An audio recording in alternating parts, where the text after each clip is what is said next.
Let me tell you something, Al. It is late. We are burning the midnight oil. It is 10:51 Eastern Standard Time. You sent me a text. What a great game. Yeah, it's a great game if you're a client that listened. You got the 10-unit play almost 2 weeks ago. You didn't question it. You just bet it and forget it, as opposed to the guys that were handicapping the handicapper. I mean, like I told you, Al, before this video started, one of your clients went to the Super Bowl and told me he couldn't, in good conscience, go spend the money that he spent and watch Kansas City kick Philly's ass. So therefore, he had to go against the subscription. Guys, if you learned anything at the end of this football season, first of all, Al's undefeated on his 10-unit plays this season.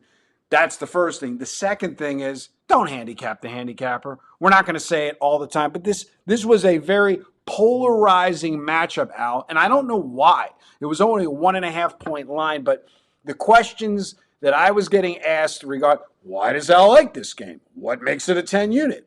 How can he possibly think that Mahomes is good? Maybe they were watching a different game than me and you just watched.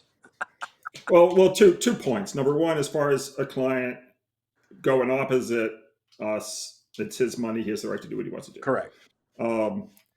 As far as why I like the game, I mean, they can read the write-up on Pick Dogs. It's there now. It was primarily because defense, and they were the underdog. Most of the time, the team with a better defense is the favorite. This was one of the more unusual playoff games where the team with the better defense across the board was installed as the underdog. And defense does win championships. And when you combine it with underdog status, it was a hell of a bet. Kansas City was living off the pedigree. This game reminded me a lot.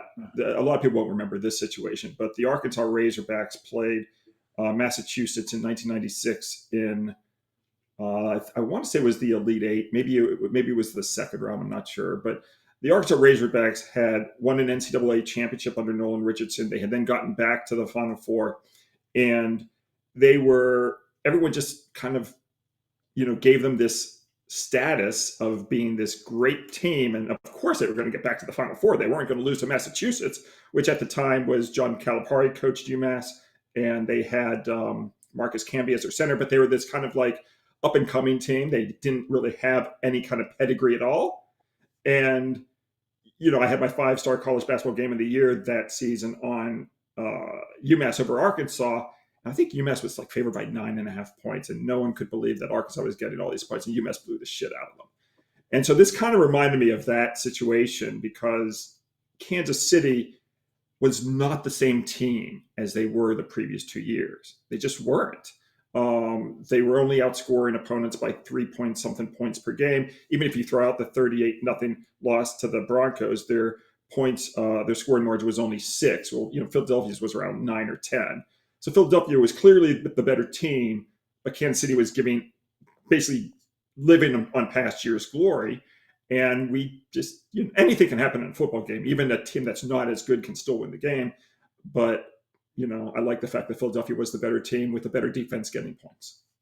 Right, and it was funny because I was over at watching it with my son today, and he literally said to me, "This is one of the best defensive Super Bowl." He says, "Man, the defense is just on." And it's like he figured he's 20 years old. It's like he wasn't even commenting. He was like, "Man, their defense is just unbelievable." And it's funny because I texted you. Twitter went crazy with that first call where it looked like it was a catch, and it was. And you actually. It's funny because you're level-headed.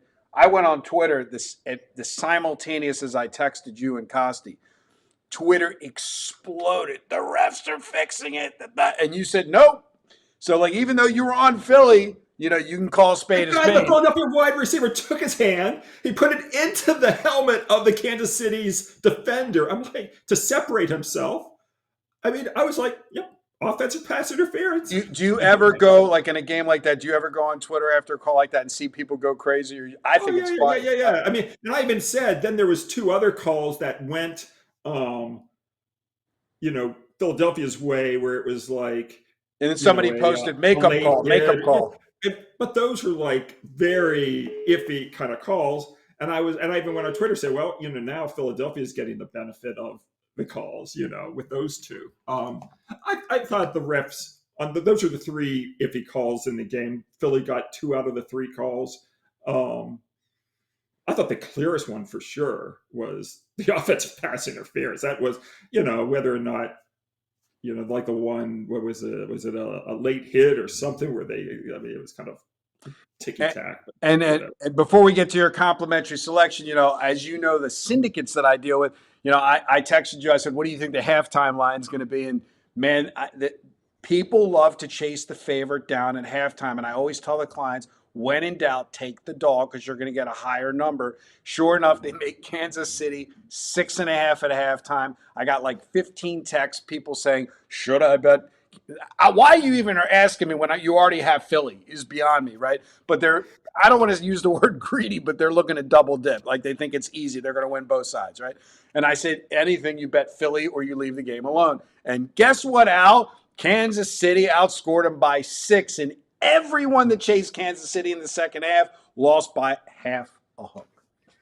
Yeah, that was pretty interesting.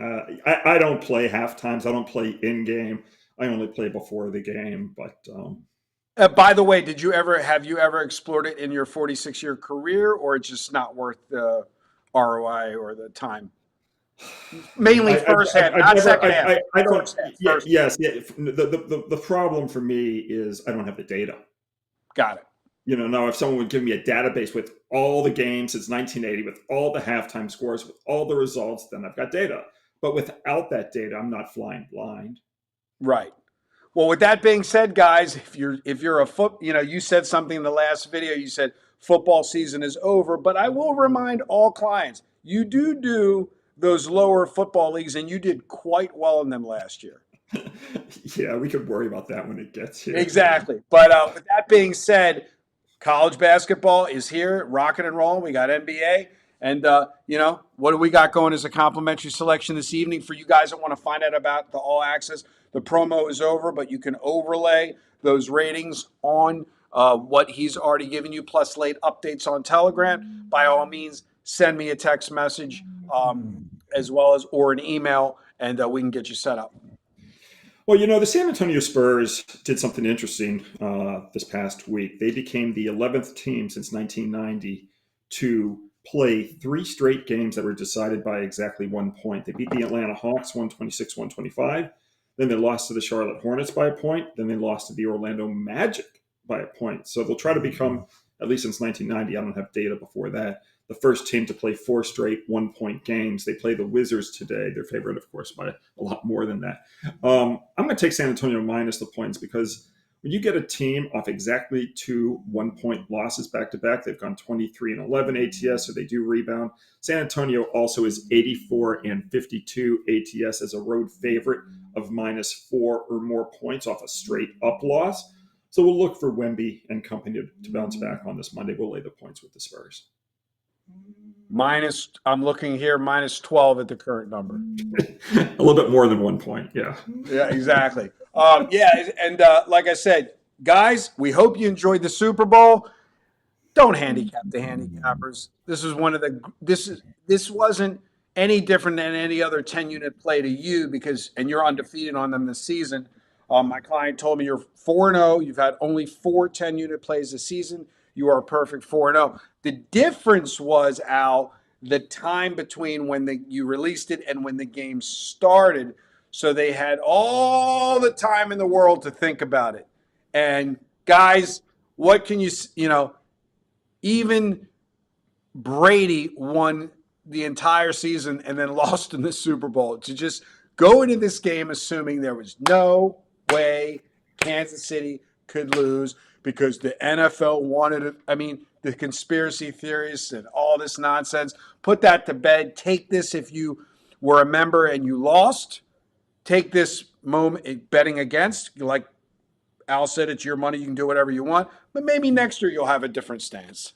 So with that being said, go ahead. What were you going to say, Al? I mean, honestly, it's these games are easier to talk about after they win than right at any other time. So, games are goofy. Even the greatest games can still lose. Games that are 2-unit plays can still win. I mean, that actually annoys me more is when a guy says, I don't want to play the play. It's just a 2-unit play. That kind of stuff that bothers me more than when a guy says, I don't want to bet as 10-star because I like the other side. Right. Again, it's a client's money. I'm just Right. an advisor, and we'll just leave it at that. Exactly. Guys, reach out to join Al's All Access. Now we're diving deep, getting deep into college basketball and NBA. As always, good day and good luck.